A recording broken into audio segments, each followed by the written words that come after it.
One moment changed everything. A janitor saw what no one else did. Poison meant for a billionaire's father. But it was his desperate sign language that turned him from invisible to hero. Before we continue this thrilling story, don't forget to hit that subscribe button, like this video and comment where you're watching from. Your support helps us bring more powerful stories, and trust me, you won't want to miss them. Now, let's get into the story. The soft jazz and gentle murmur of Manhattan's elite filled the exclusive rooftop restaurant atop Helios Tower, where conversations were conducted in hushed tones and every dish cost more than most people's weekly salary. Troy Asher dragged his mop across the pristine marble floors, invisible as always, just another piece of the restaurant's carefully orchestrated machinery. At 35, he'd perfected the art of being overlooked. Head down, movements efficient, blending into the background like a shadow with a uniform. "Troy, table 8 needs clearing," barked Miguel, the head server, barely glancing in his direction. "And stay clear of the Sampson party. VIP section's off-limits tonight." Troy nodded silently, wringing out his mop. He knew about Darryl Sampson. Everyone did. The youngest black billionaire in New York, the man who'd built a tech empire before his 30th birthday. But tonight, Darryl wasn't alone. Beside him sat an older gentleman with silver hair and dignified bearing, their hands moving in fluid, practiced gestures. The world around them buzzed with the quiet energy of people who never worried about rent, about medical bills, about whether they'd have heat this winter. Troy knew that struggle intimately. He lived it every day, just like he'd lived it growing up with his deaf mother in the Bronx. "Excuse me." The sharp voice cut through Troy's thoughts. A man in an expensive black vest, someone Troy didn't recognize from the regular staff, was standing too close to the Sampson table, wine bottle in hand. Troy watched as the man poured, his movements quick and deliberate. Too deliberate. Troy's eyes caught something else, a small vial disappearing back into the man's pocket, and a clear liquid that definitely wasn't wine settling into the older gentleman's glass. Without thinking, Troy dropped his mop.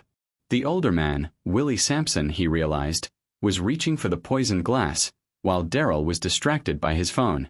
The fake waiter was already backing away, mission accomplished. Troy's hands moved before his brain could stop them. "Don't drink." "Danger," he signed frantically, stepping into the VIP section where he definitely wasn't supposed to be. Willie Sampson's eyes snapped to Troy's hands, then to his face. For a heartbeat, the entire restaurant seemed to hold its breath. Then Willie's eyes widened in understanding. "Security!" Darryl shouted, half rising from his chair. "Get this man away from." "Wait." Willie's voice was calm but commanding as he set down the glass, his eyes never leaving Troy's face. He signed something back. "Who are you?" "Someone who understands," Troy signed, his hands trembling now. "That man, he put something in your drink." The restaurant had gone silent. Every eye in the place was on the unlikely trio, the billionaire, his deaf father, and the janitor who'd just shattered the evening's perfect veneer. Darryl stared at Troy with a mixture of confusion and dawning realization. You can sign?" But Willie was already turning toward where the fake waiter had been standing, his trained eyes scanning the room with the sharpness of someone who'd learned to see what others missed. The man was gone. "Call security," Willie said quietly to his son, then looked back at Troy. "And don't let this man go anywhere. We need to talk." Within minutes, the restaurant transformed into controlled chaos. Real security flooded the space, questioning staff, reviewing footage, sealing exits. The fake waiter had vanished like smoke, leaving behind only questions and a wine glass that would later test positive for a neurotoxin powerful enough to kill within minutes. "What's your name?" Willie asked Troy directly, his weathered hands forming the question with practiced grace.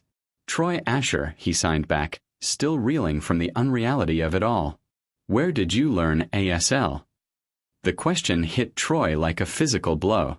His mother's face flashed through his mind, Rosa Asher, who'd worked 3 jobs to keep them afloat, who'd taught him that communication wasn't about sound but about connection, who'd died believing her son would use his gift for something greater than cleaning floors. "My mother was deaf," Troy signed simply. Willie nodded slowly, understanding passing between them that needed no translation. Then he turned to his son, speaking and signing simultaneously. A habit, Troy realized, born from years of making sure nothing was lost in translation. This man saved my life, Daryl. The question is why someone wanted to take it. Daryl's phone buzzed constantly. Reporters, board members, investors all wanting to know what had happened at Helios Tower. But his eyes kept returning to Troy, this janitor who'd somehow known exactly what to say and how to say it when it mattered most. Sir. A burly security chief approached their table. We need to clear this area for investigation. Mr. Sampson, we recommend you both come with us for questioning and protection. As they prepared to leave, restaurant manager Victoria Chen appeared, her face a mask of professional panic. Mr. Sampson, I assure you this incident will be handled with complete discretion. The staff member in question will be dealt with appropriately. She shot Troy a look that could freeze fire. Willie caught the exchange, his decades of reading faces and body language serving him well. Actually, Ms. Chen, Mr. Asher will be coming with us. As a key witness, of course. Sir, I don't think that's necessary. Willie's voice carried the quiet authority of a man who'd spent his life fighting to be heard. My son's company employs 15,000 people. We take security very seriously. Mr. Asher stays with us until this is resolved. As they walked toward the elevator, Troy caught Victoria Chen's whispered conversation. With Miguel, if word of this gets out, we're finished. Handle it. Handle him. But it was too late for handling. The moment Troy had signed those two words, don't drink, he'd stepped out of the shadows and into a world where being invisible was no longer an option. In the elevator descending from the tower where Manhattan's elite dined above the clouds, three men who should never have shared the same space found themselves bound together by poison, sign language, and the strange truth that sometimes the most important conversations happen in complete silence. The doors opened onto a night that would change everything. The fluorescent light in Troy's studio apartment flickered like a dying heartbeat, casting uneven shadows across the cramped space he called home. 24 hours had passed since the incident at Helios Tower, and already the official story was crystallizing into something Troy barely recognized. He sat on his second-hand couch, staring at the termination letter that had been hand-delivered that morning. Violation of guest privacy protocols, it read. Disruption of service operations. Effective immediately. No mention of poison. No acknowledgement that he'd saved a man's life. Just corporate language designed to erase him as efficiently as possible. The local news droned from his small television. Billionaire tech mogul Daryl Sampson's father experienced a brief medical episode during dinner at the exclusive Helios Tower restaurant last night. Mr. Willie Sampson, 67, was treated by paramedics as a precautionary measure and released in good health. The restaurant's management emphasized that all safety protocols were followed. Troy's jaw clenched.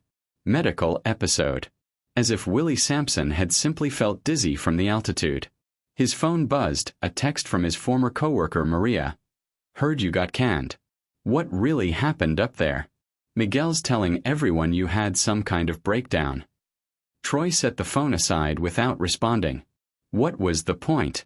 Who would believe that a janitor had witnessed an assassination attempt on one of New York's most powerful men? Who would care that the only reason Willie Sampson was alive was because his late mother had taught him to speak with his hands? He pulled out a worn photo from his wallet. Rosa Asher, standing outside the Bronx Community Center for the Deaf. Her smile radiant despite the exhaustion in her eyes. She'd cleaned office buildings at night and taught sign language during the day, always insisting that Troy's bilingual abilities were a gift, not a burden. Mijo, she'd said in her careful, practiced voice. Your hands can build bridges where voices fail. Don't waste that gift. Now here he was, unemployed and unemployable, the bridge he'd built lasting exactly long enough for powerful people to decide it had never existed at all. The news anchor continued. In related business news, Sampson Global Holdings announced the successful completion of their merger with Meridian Technologies, a deal worth an estimated $2.3 billion. The company's stock reached new highs in after-hours trading. Troy leaned forward. The merger. He remembered overhearing conversations about it during his shifts at Helios. High-stakes corporate politics that moved billions of dollars with a handshake. The kind of money that made people disappear, that rewrote history to suit the winners. His laptop, a refurbished machine that took 3 minutes to boot up, finally connected to his spotty internet. Troy searched for any mention of the incident beyond the sanitized news reports. Nothing.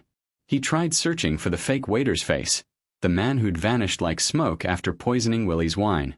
The restaurant's staff directory, which he'd accessed before for shift schedules, had been scrubbed clean. Security footage would be unavailable due to technical difficulties. Even the employee he'd seen slip the vial into the wine glass. It was as if the man had never existed. Troy's neighbor's television bled through the thin walls, the same news report playing on repeat. The official narrative was already set in stone. Wealthy man feels unwell, gets medical attention, everyone moves on. The invisible janitor who'd saved his life? Never happened.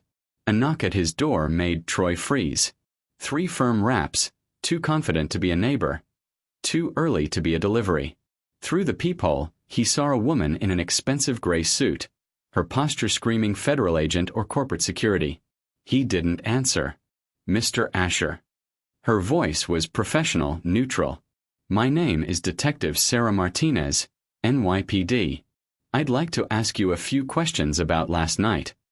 Troy's hand hovered over the deadbolt. The police hadn't been mentioned in any of the news reports. If this was really just a medical episode, why was law enforcement involved? Mr. Asher, I know you're in there. We just want to talk. Through the thin door, Troy caught something else, the barely audible whisper of radio chatter. Multiple people. This wasn't a friendly chat. His phone buzzed again. A text from an unknown number. Stay away from the Sampsons. This is your only warning. Troy backed away from the door, his mother's voice echoing in his memory. Sometimes the most important thing you can say is nothing at all. The knocking stopped. Footsteps retreated down the hallway, but Troy knew they'd be back. Someone with serious resources was working very hard to make sure last night never officially happened, and he was the only witness who could contradict their story. Outside his window, the city hummed with its usual indifferent energy. Somewhere in a boardroom, powerful people were deciding his fate. Somewhere else, the man who'd tried to kill Willie Sampson was probably receiving new orders. And somewhere in between, Troy Asher, invisible man, bridge builder, the janitor who dared to sign 2 words at exactly the right moment, was learning that saving a life could be the most dangerous thing you ever do. The fluorescent light flickered again, and in that moment of darkness, Troy made a decision that would change everything. He wasn't going to stay invisible anymore. Willie Sampson's penthouse office overlooked Central Park, but his mind was elsewhere, replaying the moment when skilled hands had warned him of danger in a language most people couldn't understand. Across from him, his son Daryl paced like a caged animal, phone pressed to his ear, managing the fallout from what the media was calling a minor medical incident. No, absolutely not, Daryl was saying to whoever had called. We don't need additional security. It was nothing. A moment of dizziness, that's all. Willie watched his son with the practiced eye of a man who'd spent decades reading people's true intentions. Daryl's shoulders were too rigid, his gestures too sharp. The merger with Meridian Technologies had closed successfully, but something was eating at him. When Daryl finally ended the call, Willie was ready. The janitor, he signed, his hands moving with deliberate precision. What happened to him? Daryl's expression tightened. Dad, we've been over this. You felt dizzy, the staff overreacted. That's it. The man who warned me. Where is he? He was fired for disrupting service. Daryl's voice carried the finality of someone accustomed to having the last word. These people, they see an opportunity and they take it, probably hoping for a settlement. Willie's hand stilled for a moment, then moved again, each sign deliberate and clear. You see markets. I see men. The words hung in the air between them like an accusation. Daryl had always been brilliant with numbers, with strategies, with the complex dance of corporate warfare. But Willie had built his own fortune the hard way, back when handshake deals mattered and a man's character was his most valuable asset. What's that supposed to mean? Daryl asked, but his defensive tone suggested he already knew. Willie rose from his chair and moved to the window, his reflection ghost-like against the park's autumn colors. When you were 8, he signed without turning around. You fell into the lake upstate. Couldn't swim yet. A stranger, a maintenance worker, jumped in fully clothed to pull you out. Daryl's pacing stopped. Dad. I offered him money. A job. Anything. Willie turned back to face his son. He said he was just glad you were safe. Then he left. Never saw him again. That's different. Is it? Willie's hands moved faster now. Decades of frustration bleeding through. Yesterday, a man risked his job to save my life. Today, he's unemployed and invisible. You tell me what's different. Daryl's phone buzzed with another call, but he ignored it. The merger closed successfully. Meridian's board is happy. Our shareholders are thrilled. Sometimes that has to be enough. Willie studied his son's face, the face he'd watched grow from curious child to driven businessman to the complicated man standing before him now. Somewhere along the way, Daryl had learned to see people as variables in an equation rather than human beings with their own stories. The waiter, Willie signed slowly. The one who served the wine. He wasn't on staff. How would you know that? Because I watch people. It's what you do when the world assumes you're not paying attention. Willie's expression hardened. That man moved wrong. Poured wrong. Left too quickly. Daryl's jaw tightened. Security reviewed everything. It was a miscommunication in the kitchen staff. The waiter was a temp worker who panicked when he thought he'd made you sick. Show me his employment records. Dad. Show me. The silence stretched between them until Daryl finally pulled out his phone, scrolling through messages with the efficiency of someone buying time. The restaurant's legal team is handling the details. HR confidentiality, you understand. Willie's hands moved with surgical precision, forming a single word that cut through all of Daryl's corporate deflection. Murder. The word hung in the air like a challenge. Daryl's face went pale, then flushed with anger. That's enough. His voice was sharp, commanding. The voice he used in boardrooms when lesser executives challenged his decisions. You're letting paranoia cloud your judgment. Nobody tried to kill you. The merger is complete, the company is stronger than ever, and life goes on. Willie's response was immediate and devastating. Whose life? The question landed like a physical blow. Daryl's phone buzzed again. Probably another reporter, another board member, another person who wanted to reshape last night's events into something more palatable for public consumption.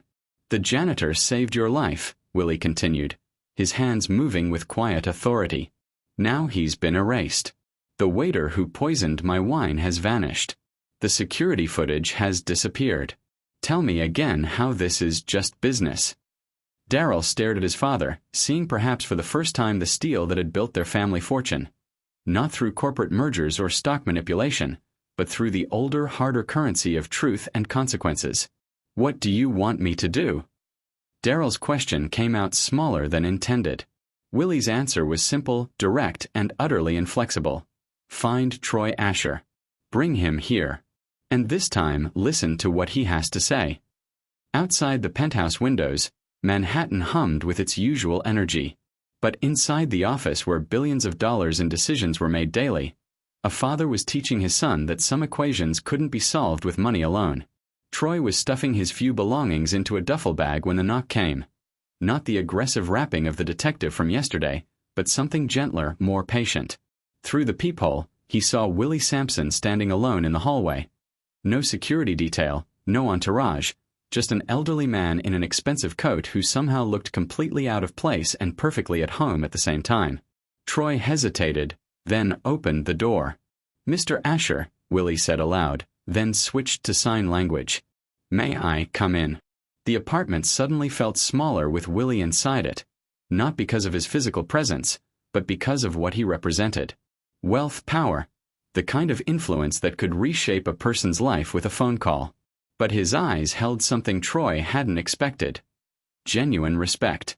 You're leaving, Willie observed, noting the packed bag. Seemed like the smart move, Troy signed back. People want me to disappear. I figured I'd help them out. Willie's weathered hands moved with practiced grace. Running never solved anything. Trust me, I've tried. Something in the older man's expression made Troy pause. You've run from things? When Daryl was younger, I let people convince me that my deafness was a liability. That I should step back, let others handle the important conversations. Willie's smile carried decades of regret. I spent years being invisible in my own company. Troy gestured toward the small kitchen table, the only furniture in the apartment that could accommodate 2 people. Coffee. It's not Helios Tower quality, but it's perfect. As Troy prepared the coffee, Willie studied the apartment with the eye of someone who understood the dignity found in small spaces. On the refrigerator, a photo of Rosa Asher teaching a sign language class. On the bookshelf, worn ASL dictionaries and linguistics textbooks that looked like they'd been read 100 times. Your mother, Willie signed, nodding toward the photo. Tell me about her. Troy's hands stilled for a moment. Rosa Asher. Deaf from birth. Worked 3 jobs to keep us afloat, but she always said the most important work was the teaching. What did she teach? That communication isn't about sound. It's about seeing people for who they really are. Troy poured the coffee, his movements careful and deliberate. She used to say that hearing people miss half the conversation because they're too busy waiting for their turn to talk. Willie accepted the mug with a nod of thanks. Wise woman. What else did she teach you? That being different isn't the same as being less. Troy sat across from him, struck by how natural this felt. 2 men sharing coffee and conversation in a language most people never learned. She died believing I'd use ASL for something meaningful. Guess she'd be disappointed to know I ended up mopping floors. Would she? Willie's hands moved with gentle challenge. You saved a man's life 2 nights ago. Used the language she taught you to build a bridge when it mattered most. Sounds pretty meaningful to me. Troy studied Willie's face, looking for the patronizing smile he'd learned to expect from wealthy people. Instead, he found something unexpected. Genuine understanding.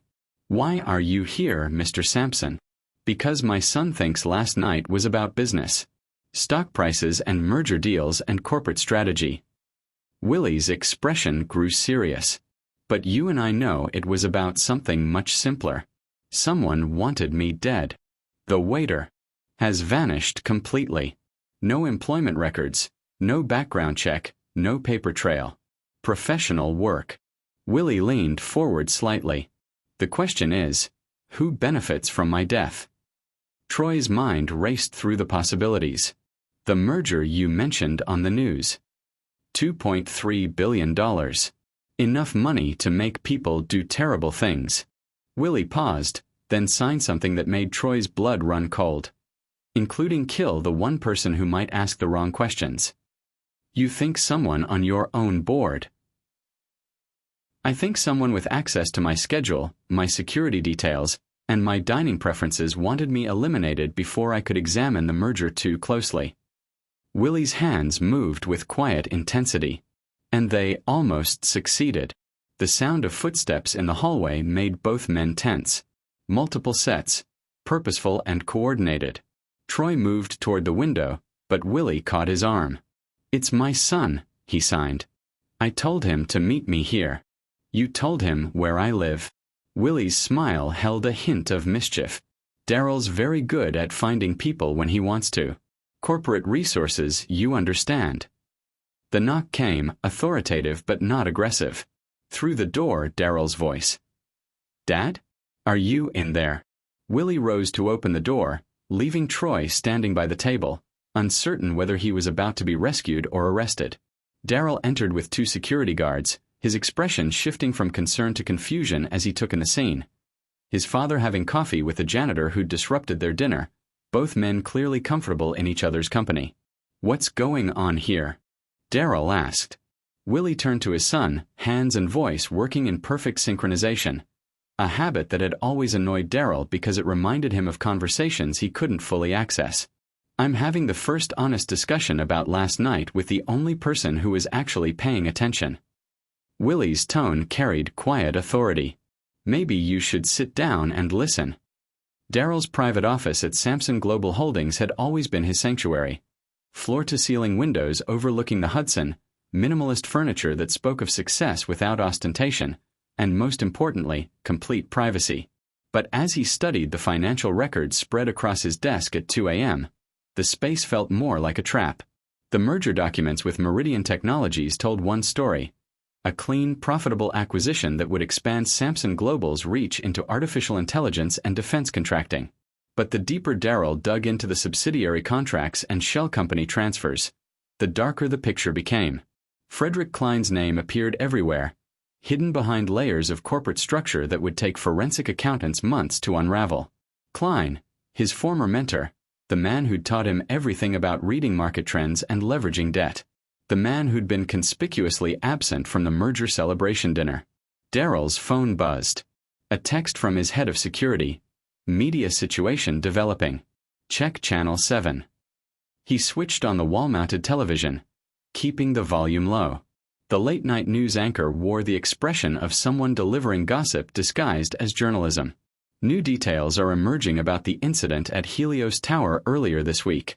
Sources close to the investigation tell Channel 7 that Troy Asher, the former restaurant employee who claimed to witness a poisoning attempt, has a history of mental health issues and was recently denied workers' compensation for an alleged workplace injury.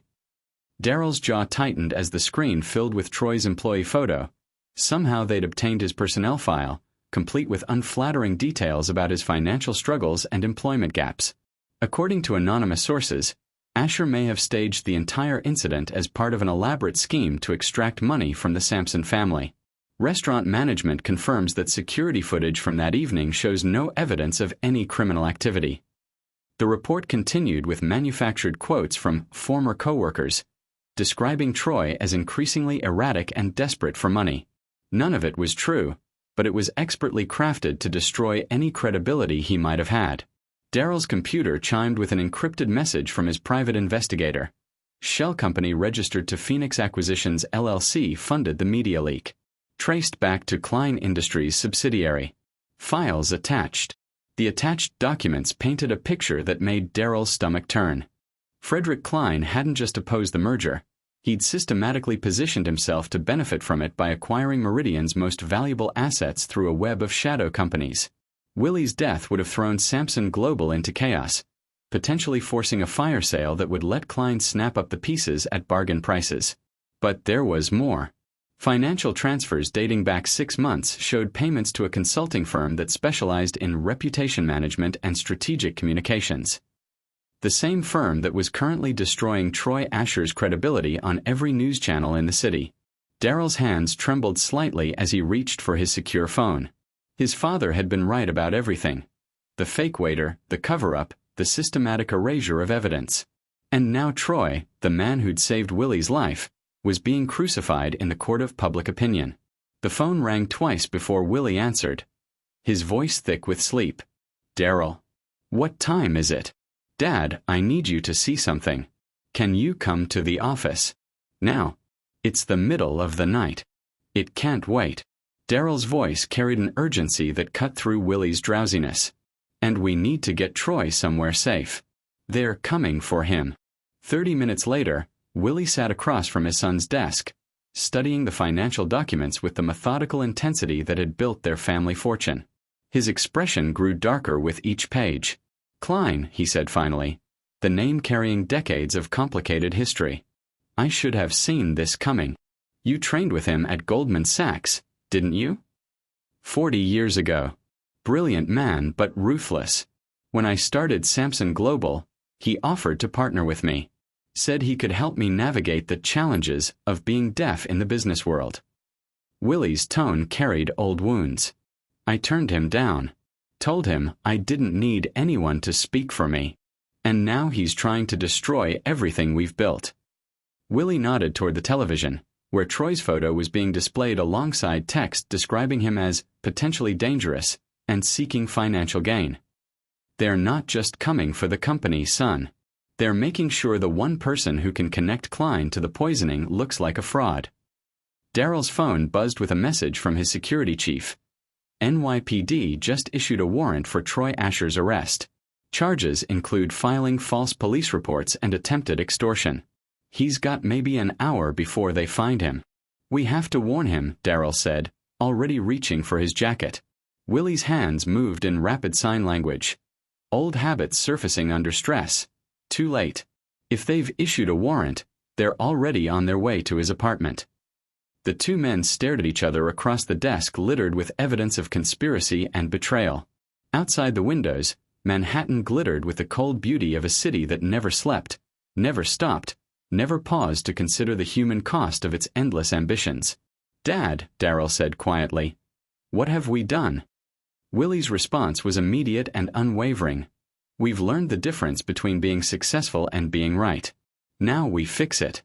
But as they gathered the documents and prepared to leave, both men knew that fixing this would require more than corporate leverage or family influence.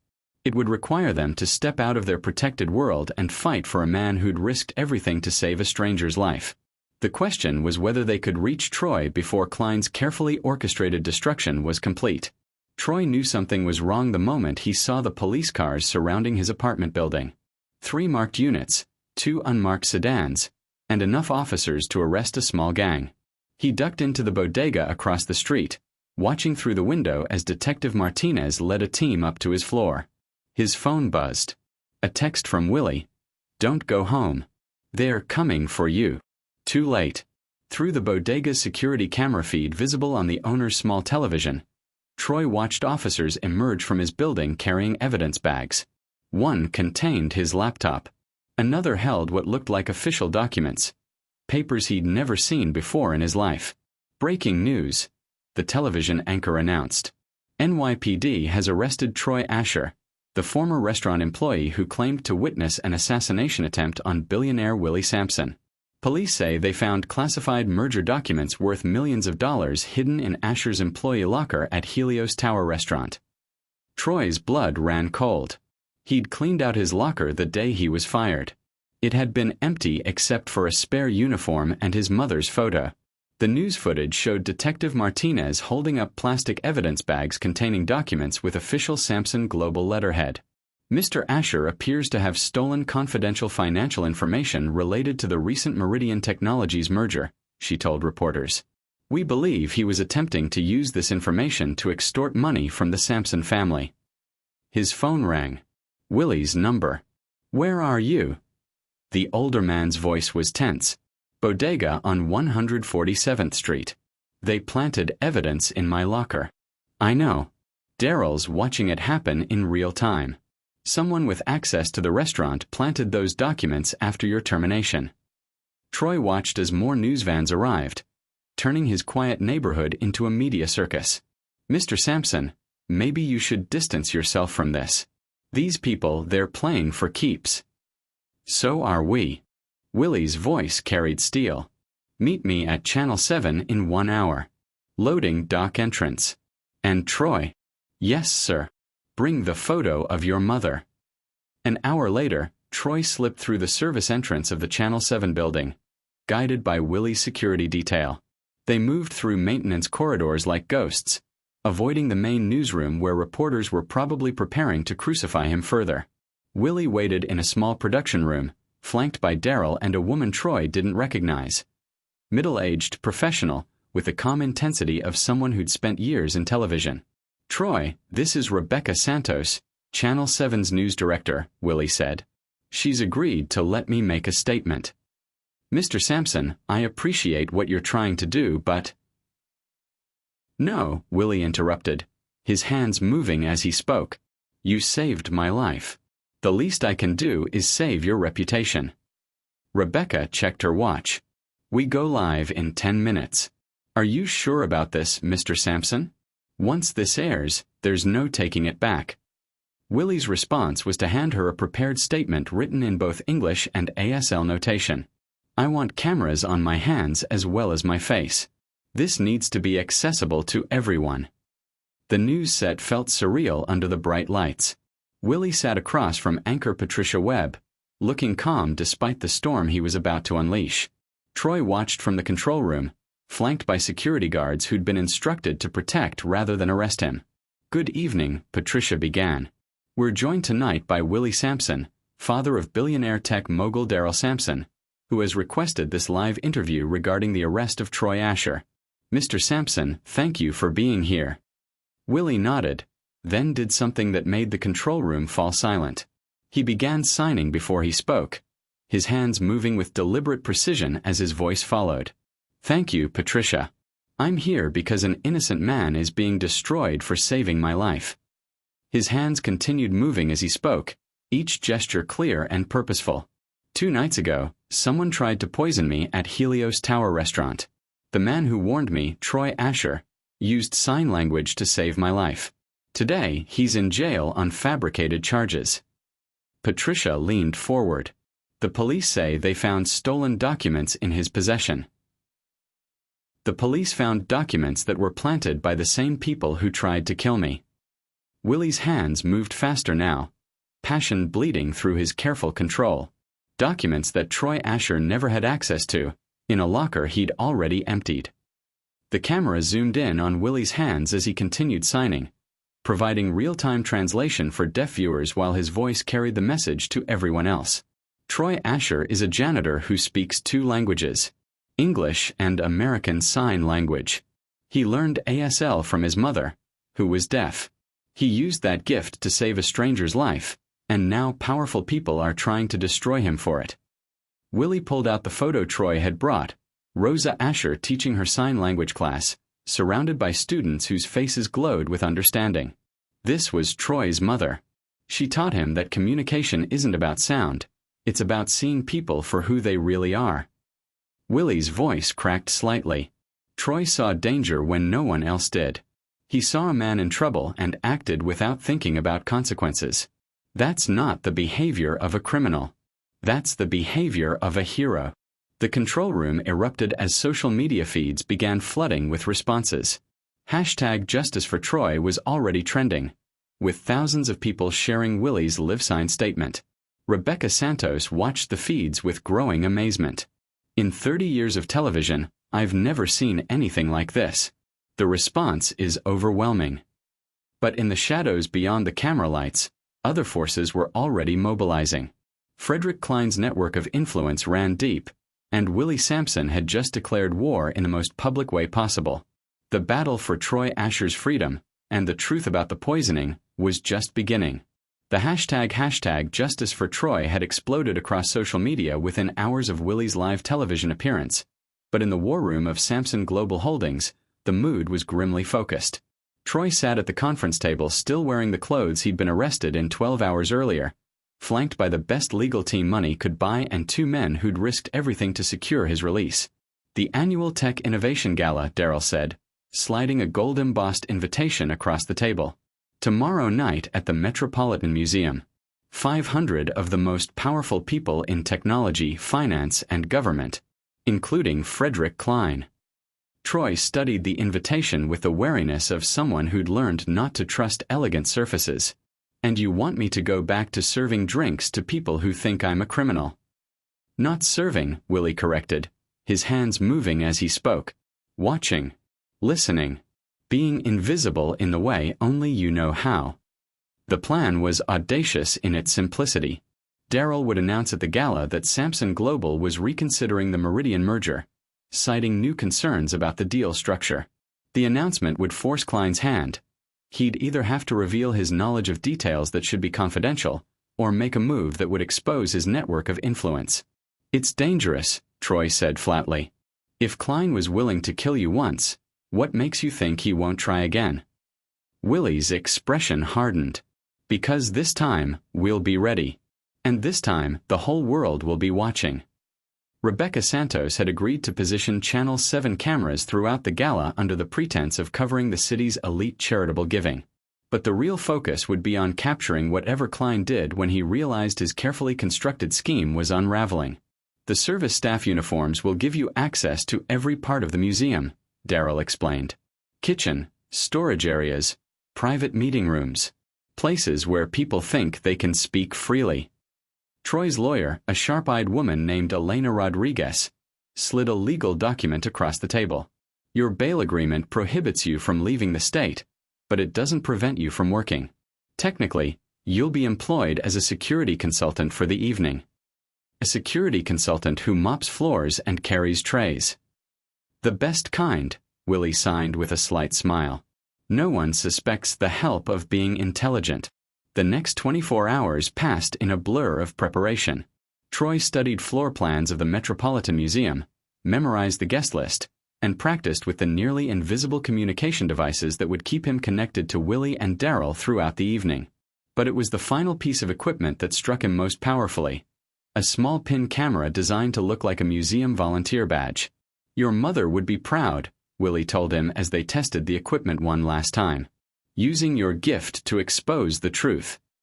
My mother would probably tell me to run, Troy replied, but his hands were steady as he pinned the camera to his uniform. She always said trouble finds people who put themselves in the wrong place at the right time.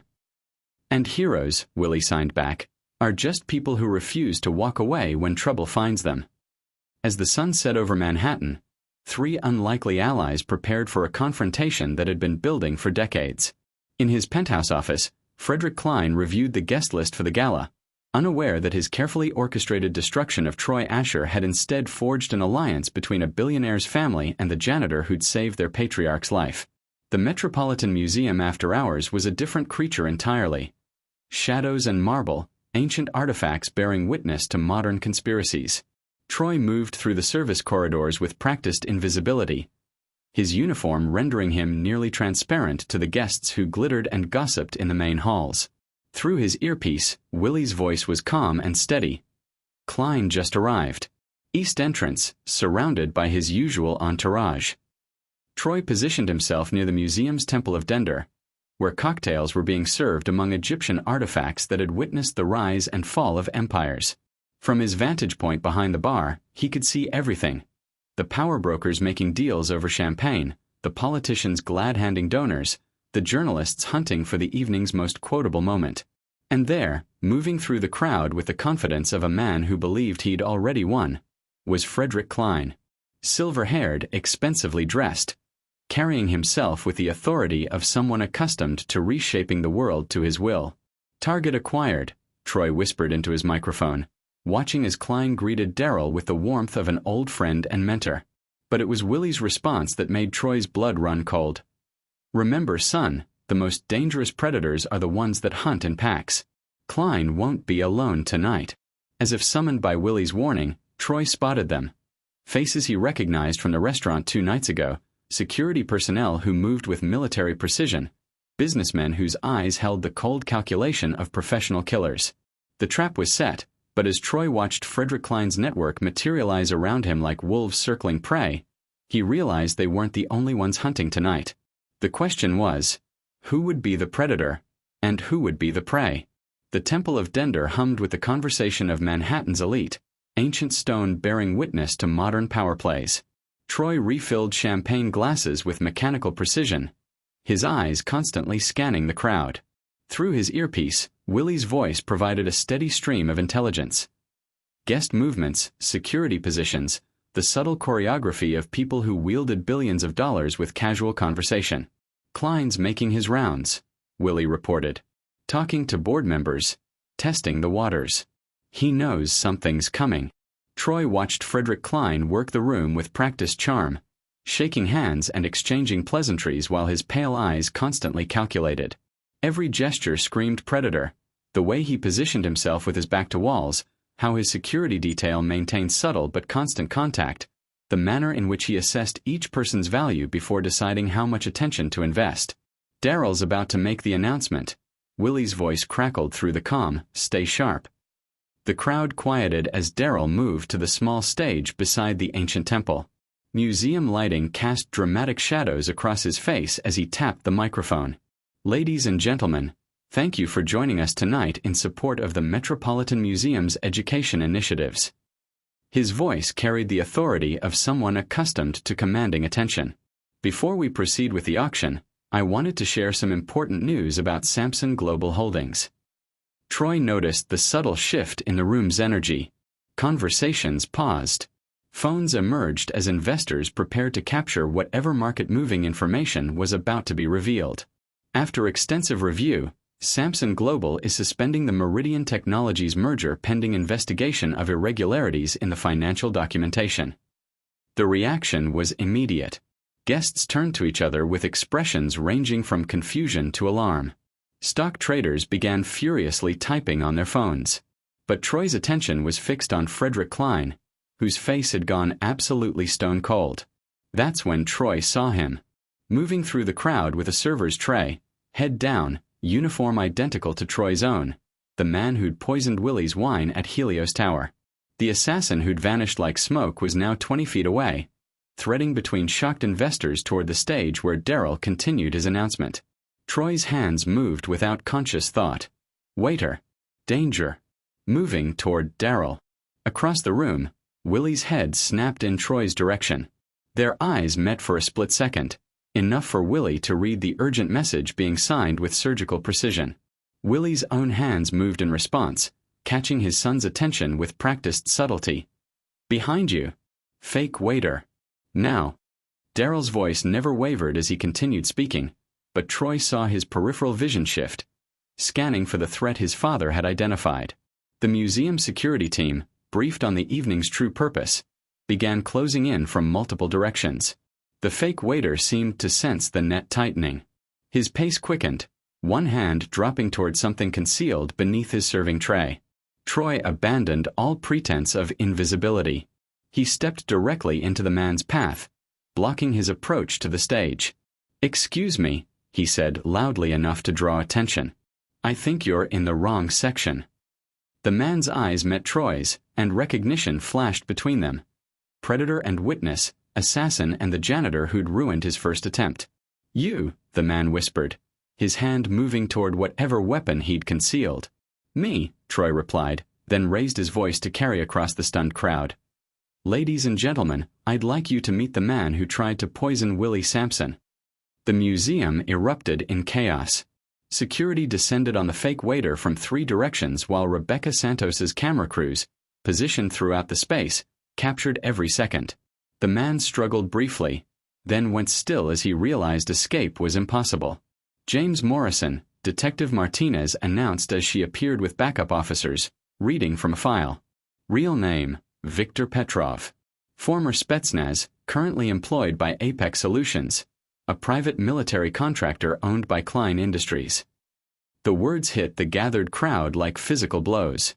Murmurs turned to gasps as the implications became clear. Frederick Klein, who'd been frozen in place since Troy's dramatic intervention, suddenly found himself surrounded by hostile stares. "This is ridiculous," Klein declared, his voice carrying across the silent museum. "I've never seen this man before in my life." But Viktor Petrov had other plans.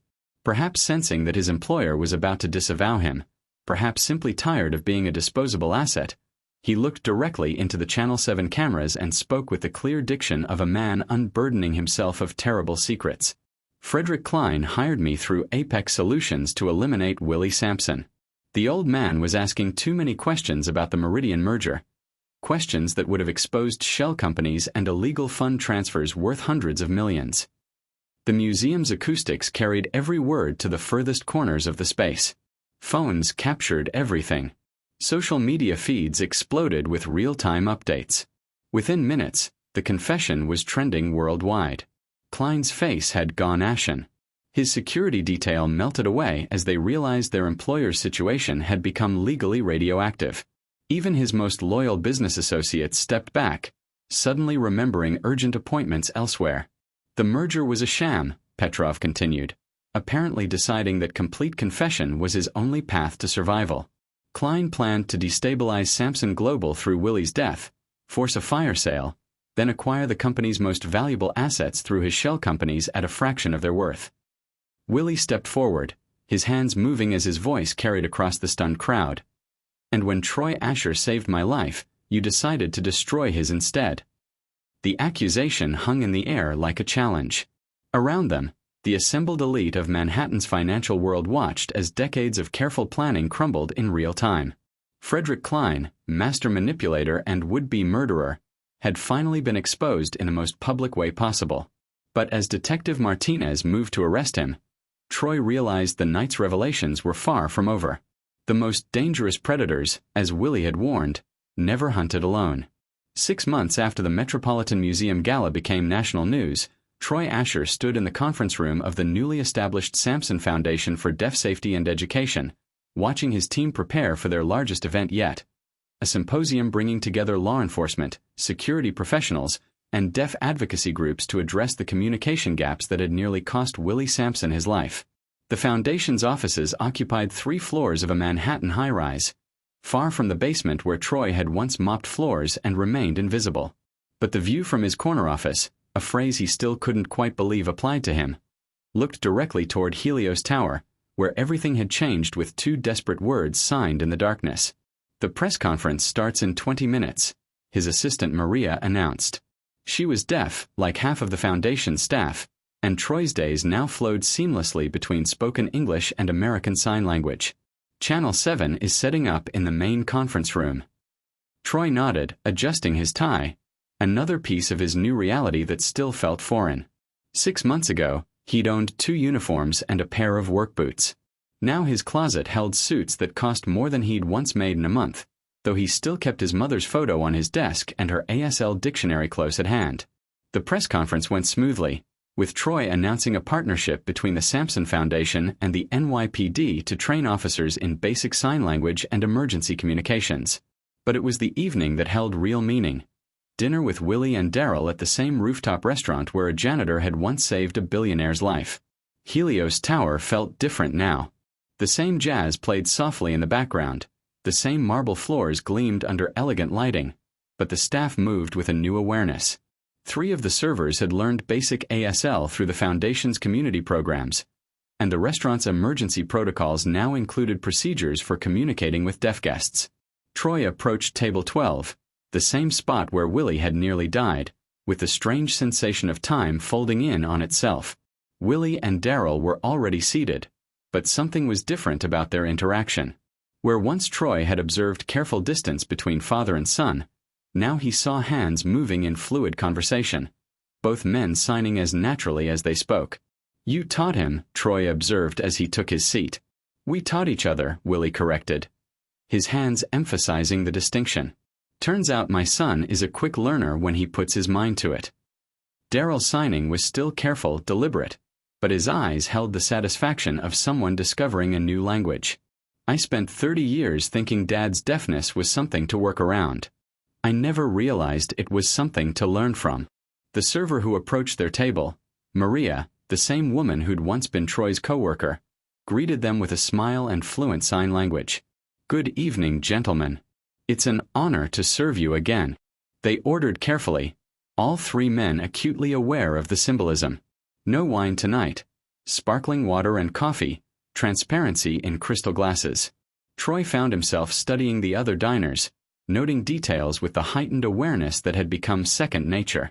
But tonight, he saw only what he hoped to see. Families sharing meals, business deals conducted in good faith, the ordinary magic of people connecting across differences. "Frederick Klein pleaded guilty today," Daryl announced quietly. 25 years federal prison. His entire network is being dismantled.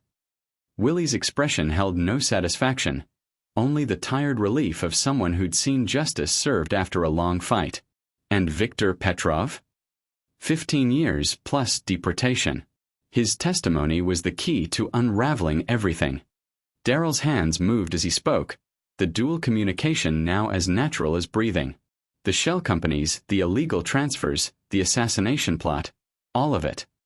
Troy nodded, though part of him would always wonder how many other Viktor Petrovs were out there, how many other Frederick Kleins were plotting in boardrooms and backrooms. But tonight wasn't about the darkness they'd fought through, it was about the light they'd found on the other side. "Your mother would be proud," Willie signed to Troy, his weathered hands forming the words with gentle precision. "She'd probably tell me to use my gift responsibly," Troy replied, glancing around the restaurant where he'd once been invisible. "I think she'd like the foundation. Bridges built with hands instead of words." As their dinner progressed, Troy watched the interplay between Willie and Daryl, a relationship rebuilt on the foundation of a shared language, understanding flowing both ways for perhaps the first time in decades. When Daryl struggled with a complex sign, Willie guided his hands with patient correction. When Willie wanted to express something that existed only in ASL, Daryl listened with eyes that finally saw his father completely. The evening wound down with the quiet satisfaction of people who'd survived something terrible together and emerged stronger. As they prepared to leave, Daryl turned to Troy with an expression that held depths Troy was still learning to read. "I've been thinking about what makes someone a hero," Daryl said, his voice soft in the restaurant's ambient quiet. His hands moved as he spoke, the words existing in both languages simultaneously. "Some heroes speak loudly, demand attention, force the world to listen." He paused, looking around the restaurant where Troy had once mopped floors and Willie had nearly died, where a moment of desperate communication had changed everything. Others sign. The three men stood together beside table 12, no longer strangers brought together by crisis but family forged through shared purpose. Outside the windows, Manhattan glittered with its eternal promise of reinvention, of second chances, of ordinary people discovering extraordinary courage when it mattered most. Troy's hands moved in final response, signing words his mother had taught him decades ago in a small Bronx apartment. The most important conversations happen when we truly see each other. In the gentle light of Helios Tower, three men who'd learned to bridge the silence between worlds raised their glasses in a toast to the legacy of hands that speak louder than words.